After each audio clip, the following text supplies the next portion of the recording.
You're looking at the Sphinx, a monument so ancient that even the desert struggles to remember when it first opened its eyes.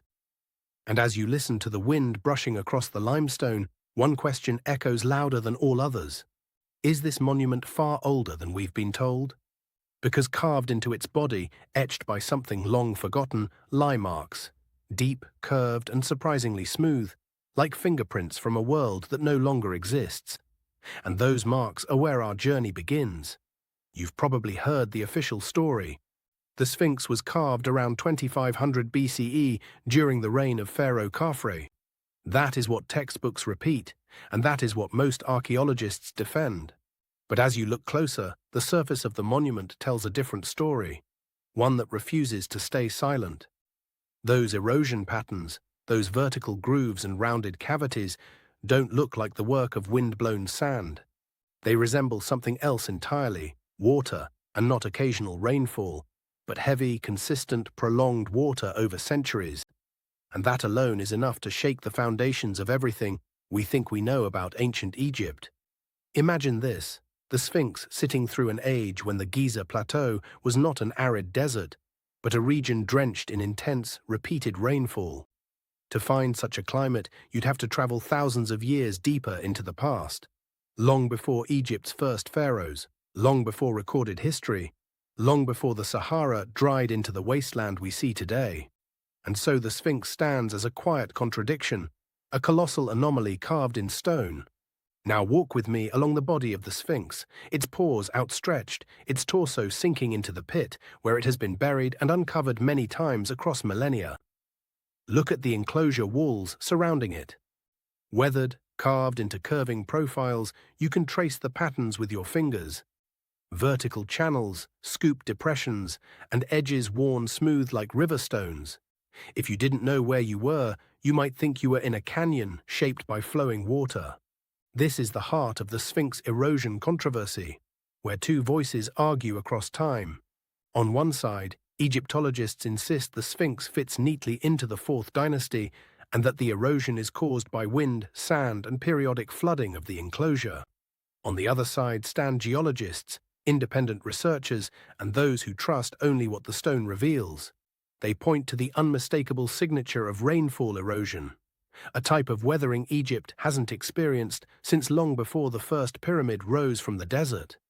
When you listen to the stone rather than the scholars, something begins to shift. You start to question whether the Sphinx was inherited by the ancient Egyptians rather than built by them.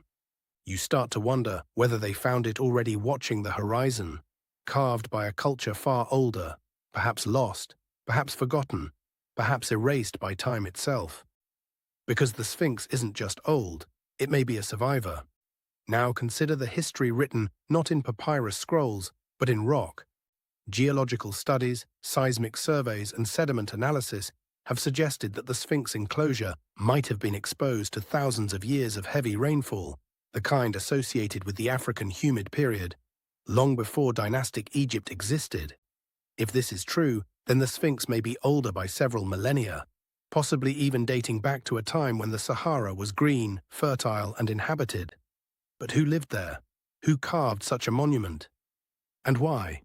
Some say the answer lies beneath the Sphinx itself. Seismic scans have revealed cavities and anomalies under the monument, as if chambers were cut deep into the bedrock. Were they natural formations? Storage rooms?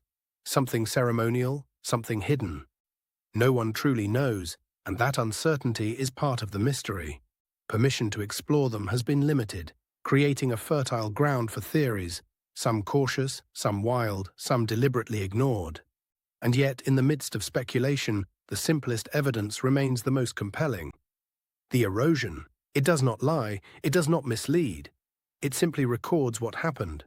Rain fell, water flowed, centuries passed, and the Sphinx endured. But if the rainfall predates the civilization credited with building it, then history, our history, may be incomplete, layered over an older truth like fresh paint over ancient fresco. So you stand before the monument and let your eyes travel from the eroded body to the face.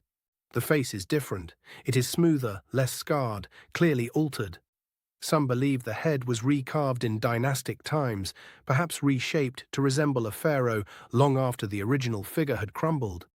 If that is true, then you're looking at a hybrid, a prehistoric monument wearing a pharaonic mask, a relic adopted by newer rulers who barely understood the age of the colossus they inherited. Others point to disproportion. The head is too small for the body, almost as if it was reshaped from something larger, something worn down by thousands of years before the Egyptians left their mark. It is a possibility that Egyptology avoids but cannot fully explain away.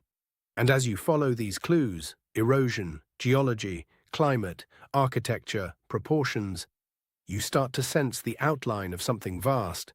Not a conspiracy in the modern sense, but a gap in humanity's memory. A forgotten chapter in our story. The Sphinx whispers that civilizations may have risen and fallen before the ones we know, leaving behind nothing but a monument that refuses to disappear. But mystery invites caution. It invites skepticism. So you weigh the alternative explanations. Were the patterns truly from water, or could sandstorms and wind do the same? Were there rare floods that carved the enclosure? Could the stone itself, its layering, its softness, have exaggerated the effects of normal erosion? These counter-arguments exist, they persist, and they are part of what keeps this debate alive. Still, the Sphinx remains older than its story. Even the most conservative studies admit that parts of the monument are carved from bedrock that has withstood tens of thousands of years of environmental change, and every layer tells a different tale. The lower layers are more eroded, suggesting long exposures to moisture. The upper ones are sharper, younger, touched by the desert, but not the rains. It's as if the Sphinx aged in two distinct epochs, one wet, one dry. Now picture the skies above Giza thousands of years ago, not the relentless sun of today, but clouds, storms, rivers, lakes, and an environment lush enough to support wildlife and human life on a scale unimaginable in the modern desert. Imagine a culture thriving there, shaped by a world that no longer exists. A culture capable of carving a monument that aligned with celestial bodies, encoded with astronomical knowledge, oriented towards cycles far beyond the needs of ordinary life. This is where myth enters the story. Legends speak of a time before the known dynasties, a time of gods, demigods, or forgotten kings, ruling for thousands of years. These tales have always been dismissed as symbolic, exaggerated, metaphoric. But what if they are the echoes of a real memory? What if the Sphinx is the last witness to an age so ancient that even myth strains to recall it? As you watch the stone absorbing the last light of day, the mystery thickens. You consider the possibility that the erosion controversy may not be a controversy at all, but a clue, an invitation to look deeper, question more, and accept that not all truths are written in books. Some are carved into the earth and left for future eyes to rediscover. In the end, the Sphinx does not offer answers. It offers silence, but silence, when ancient enough, becomes a message of its own. A message that says, your history is older than you think.